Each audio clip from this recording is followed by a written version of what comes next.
You need to look over there at that gopher thing. Oh my gosh. Okay, we planted some stuff this spring and it was doing great, everything's growing, and then one by one we saw these gopher mounds pop up and they started eating the bottoms of all of our plants, destroying and decimating pretty much everything that we had done. This means war. Let's get busy. 3 months of harvest ended on May 2nd, 2022. The survivors of the devastation called the war Judgment Day. They lived only to face a new nightmare, the war against gophers. The gophers that caused the destruction sent 2 warriors through time. Their mission to destroy the leader of the human resistance, my son, the busy gardener, Cameron Akrami.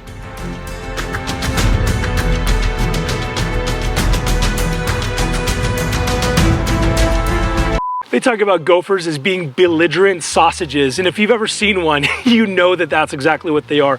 One popped out of the ground at one of my kids' birthday parties and was running around, and when we got close to it, it was the meanest thing I'd ever seen in my life. That thing was ready to pick a fight, and I didn't kill it. It was a kid's birthday party, but I relocated it to a dog-filled yard. I told you this is war.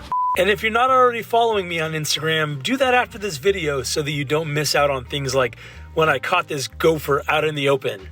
Yeah, the orchard is actually the first place that I saw these things coming up, and they started just messing up around our blueberries. They went over by our shed and created this humongous mound. I think that's the hotel. I think that's the Gopher Hotel. And then underneath these citrus trees, it's been doing a bunch of stuff, creating these mounds. And I'm just sick of this. They killed one of my cherries. It came out of the ground with no roots left. They ate all of it. Gophers ate my boy. Well, this is where we've been seeing all this devastation happen. We've had mounds cropping up. My poor wife, we were so excited to begin planting in these garden beds, and all of a sudden, the beets are being eaten, the potatoes were being munched on, the lettuce was being pulled through the ground. They weren't touching the spinach, so they like them even less than my kids do. But outside of that, this has just been so frustrating, and so we are gonna attack these gophers with 2 things. We're gonna be using poison, and we're gonna be using the Gopher Hawk. Okay, while I would love to just throw poison in every single hole in the garden here, this zinc phosphide is not supposed to be used near anything you're going to be eating. So this is going to be saved for up in the orchard or elsewhere on our landscape where we see these gopher holes pop up, like in our mulch or over by our grass. And so this isn't going to be used for our garden or anywhere where it's going to be right next to anything edible. We're going to be using the Gopher Hawk. I posted a while ago on Instagram some of the issues we've been having with these crazy gophers, and people were saying, get the Gopher Hawk, get the Gopher Hawk. And so I got it a long time ago and I never actually used it. I'm using it now because we're crazed. And the Gopher Hawk is a pretty straightforward device. Using this probe, this looks like something you might want to stab a crazy gopher with, but this is actually used to find their hole, their burrow, and then you use this thing, this spike, to kind of enlarge that hole, and that makes it so that there's room for this Gopher Hawk to go down into the hole. And after you push this down into the hole, you press this down, and it creates this little gap inside the hole for the gophers to run in. And there's a little dangler here, and as they tickle that and they push that up, that's gonna activate this trap, this spring that's gonna pull them up into these teeth. And so all you do is come and look for this yellow marker. If this is up, that means the trap has been sprung somehow. So then you go and hopefully pull a dead gopher out of the ground. So I'm interested in trying this. The ideal place to find where the gophers are, whether you're poisoning or using the Gopher Hawk, is you want to make sure that you're finding a tunnel that's actually active where they're running back and forth. And so one of the easiest ways to do that is when you first come out in the morning, look for a mound that is fresh. You're going to be able to tell that it's moist dirt because it's just been unearthed. And that's a good place to start before the sun of the day has baked it and dried it out. So I see the most freshly disturbed soil here in these poor onions. These onions have been doing so well, and then all of a sudden we just see them like pulled out from the bottom. So a bunch, oh, whoa, this fell right in. And so I'm hoping that this is a side-to-side tunnel and not one that's going down. Okay, now I want to go through that same hole with the Gopher Hawk. And using this tube, I'm gonna take it in and rotating it, I'm gonna press that dirt against, because we don't want the tunnel to collapse. We want it to remain in, oh, whoa. Oh no, this is a humongous tunnel. Oh, I don't even know how that's gonna work. This is such a humongous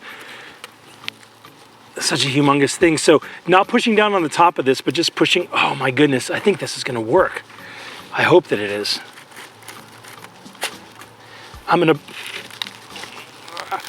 whoa, this is crazy. So that thing is set. That thing is set, that's just sitting in there. And so now what I will do is come back tomorrow or the day after and see if that thing has been sprung.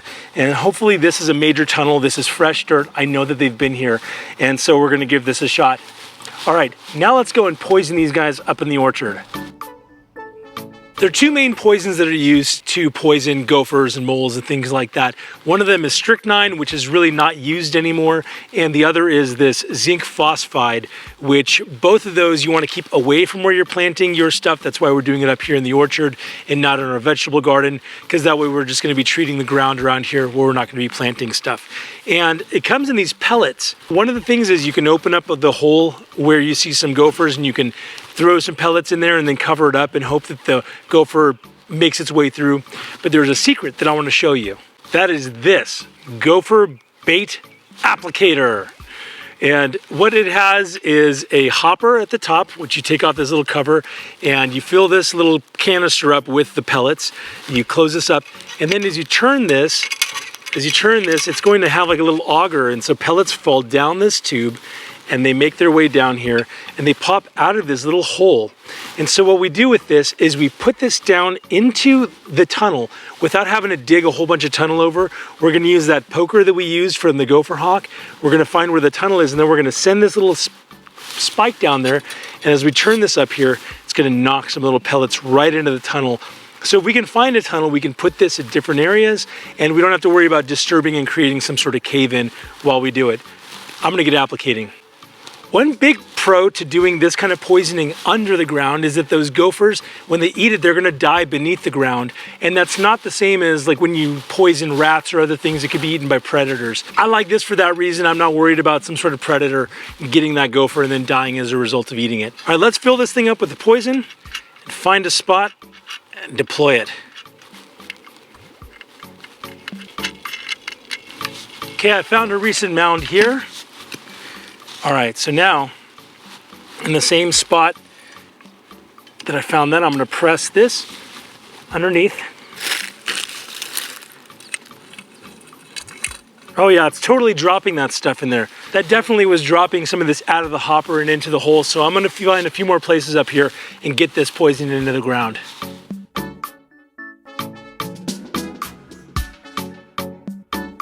So I moved it from our onions. I don't think I actually had it in a tunnel, and we found that one of these crazy gophers that eaten our spinach just pulled it straight through the ground, and so I found a fresh tunnel, and I definitely have it sitting inside the tunnel, so I'm gonna see what happens with this one.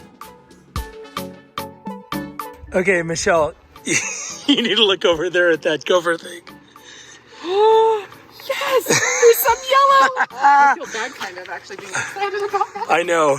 Okay, so we need to see. This is what we're looking for. So I just moved it earlier today, and that yellow thing means that it popped back up. That means it was triggered somehow. Now, there may be a gopher here, there may not be. Let's take a look. Some viewers may find the following video disturbing. Viewer discretion is advised. Moment of truth. Oh my gosh. Oh my gosh. Shoot me, Daddy. Oh, that's horrible. Oh my gosh. Oh my gosh. You're so grossed out. But he came back for seconds. Oh Hey. my gosh. We're showing the kids. It's a gopher. Yes. Daddy caught one. The Gopher Hawk caught a gopher. Oh my gosh. This guy came back for more. He was looks like coming a back for rat. lunch. Look at that. Oh my gosh. This is the guy who ate your I spinach. know. I still feel sick. Here it is. Oh my Here goodness. it is.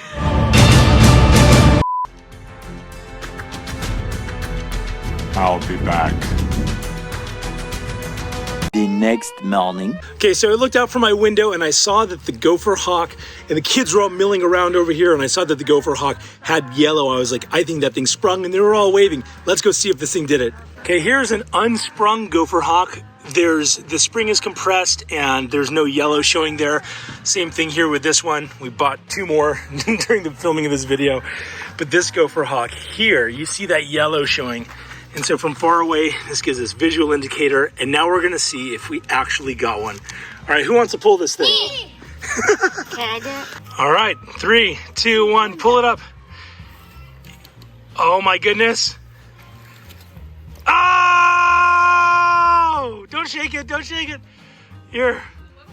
It's a little one. It's a baby. It was an aspiring gopher, aspiring to wreak havoc in our garden. Oh! So with this Gopher Hawk, you start with this thing, and then as the gopher goes in, it just smashes. Ouch. Unfortunately, gophers aren't the only type of pest that we encounter in the orchard or garden. We have had issues with rabbits and with birds and with aphids and with caterpillars. So I'm going to put a link right here to a playlist that has ways to deal with other pests you might be encountering. Well, whether you got one thing to get rid of in your orchard or garden or 500, till next time, stay busy.